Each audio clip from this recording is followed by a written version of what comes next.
In this video, we're going to talk about two very important definitions to thermodynamics, and those are the definitions of the system and the surroundings. First of all, the universe in thermodynamics is the observable physical world. So this is basically just everything that we could possibly study makes up the universe. Within the universe, we have what we call the system. So a system is a limited, well-defined portion of the universe. Basically, what happens is we take something that we're interested in within the universe and we put imaginary boundaries around that thing and call it a system. And this will hopefully become more clear when we look at more concrete examples. So if we have a well-defined system within our universe with imaginary boundaries, then everything else in the universe, not within that system, makes up what we call the surroundings. So the surroundings is simply all parts of the universe not included in the defined system. So we have the universe, which is basically everything, system, which is with a subsection within that universe, and surroundings, which is everything else in the universe that's not the system. I personally find these terms to be a lot easier to understand in graphic form. So let's look at a diagram that can hopefully break this down to make it a little more clear. This purple circle here is what we're going to call the universe. So this is everything in the physical world that is observable. Now we need to take a subsection of this universe and define it as our system. So we're just basically closing off part of the universe, and everything that falls within this orange circle here, we're going to call our system. If this is our system, and the purple circle is our universe, then everything in the universe that is not in this orange circle is going to be our surroundings. The surroundings is everything in the universe that is not in the system. Okay? And I will frequently refer to these types of graphs, these types of circle within circle diagrams, as system surroundings diagrams. And it's basically just a schematic for establishing what we're calling the system and what we're calling the surroundings. And these are going to become very useful when we do more complicated analysis of energy flow from system to surroundings. But for now, we're just going to worry about definitions. Okay, so that's all very abstract and kind of wordy, so let's look at a concrete example that can maybe make this a little more clear. Draw a system surroundings diagram for the following process. A gas-filled balloon is heated over a flame. Okay, so if we're going to draw a system surroundings diagram, we need to have a system, which we're going to say is this orange circle, and we need to have surroundings, which is going to be everything that's not in the system.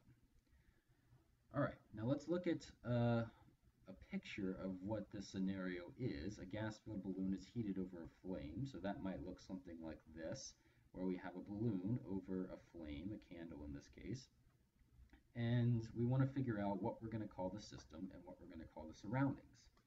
This is a little tricky because what we define as the system is totally arbitrary. There's no intrinsic thing here that would make one part of this diagram or one part of this picture the system and the rest of it the surroundings. So it's simply going to come down to what's going to make the best system for us to study. What's going to be the easiest thing for us to collect data on and to do calculations with. In this case, we have a few options. We could say maybe the candle is our system.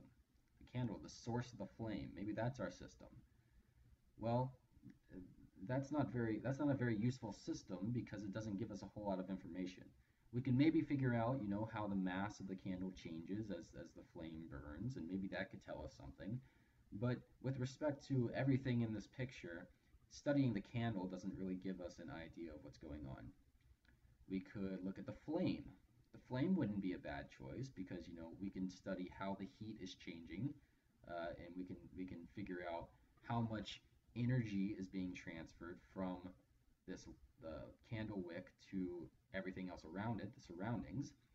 But we run into a little trouble in practice in that it's very difficult to actually measure anything about this flame without something else to reference, right? So it's very difficult to measure how much heat is being released by this flame because that heat is going into so many different things. It's going into the balloon, it's going into the air surrounding the candle, it's going into the candle itself. So it's hard to get an exact measurement on that.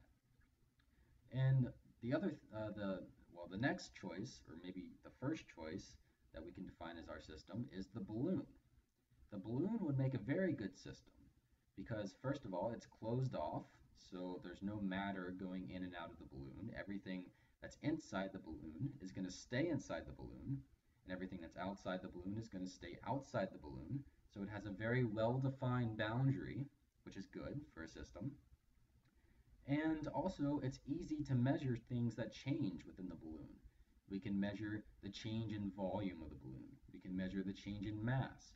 We can measure how much gas is in the balloon based on its mass or its volume. And we can measure the change in temperature. So we can figure out how much heat is going into the balloon or is lost by the balloon. So the balloon is going to make a very good system. And in this case, that's what we want to use as our system. Okay? So our balloon is our system, everything else is our surroundings. So what would be in our surroundings? The air surrounding the balloon, right? That's not visible, but you know that there's air around here. So all of the air is part of the surroundings. The flame on the candle is part of the surroundings. The candle itself is part of the surroundings. So everything around this balloon makes up the surroundings. This next example is a little more I guess, abstract than dealing with a balloon and a flame. So this time we want to draw a system surroundings diagram for the following process, which is sodium chloride dissolving in water. So here's a picture that might be helpful to understanding what's going on here. If you remember from 1201, when we put a soluble salt, like sodium chloride, and water, what happens is that the water molecules form hydration shells around the individual ions in the salt, and the salt is dispersed throughout the liquid, the liquid water here, and it dissolves. All right, so we want to determine what's going to be our surroundings and what's going to be our system. So system in the orange here, surroundings in the green. This is a little bit trickier because it's not so obvious what the system should be. And in fact, depending on what we're studying in this particular scenario, there might be more than one good system to use. So we could say that the water, or rather the solution here, is the system. So the water could be the system. That wouldn't be a terribly bad system because we can measure how the water is changing. We can measure its temperature. We can measure its volume. So that's not a bad system. Or the salt could be our system. The sodium chloride itself could be our system. And in fact, in most cases, at least in this course, when we deal with something like this, the thing that is within the solution, so the thing that is the solute essentially, is what we are going to call our system. Okay, so in this case, the system is the mass of sodium chloride. So that's going to be our system. So why would this be our system and not the surrounding water? Well, because typically we're interested in how something changes once we put it into the water. So we want to know, how did the sodium chloride change as a result of entering this aqueous solution? Or this aqueous environment? So, for example, it's breaking into individual ions instead of existing as a mass of alternatively charged ions. So that's one way it's changing. There could also be some enthalpy change whenever we break the bonds between these positive and negative ions. And there could be some enthalpy change whenever we form the bonds between the positive ions and the partially negative oxygens in the water, and the negative ions and the partially positive hydrogens in the water. So there's all kinds of things that are changing with respect to this mass of solid. So that's why we typically consider, in the problems we're going to deal with anyways, we typically consider the thing that's going into the solution as the system.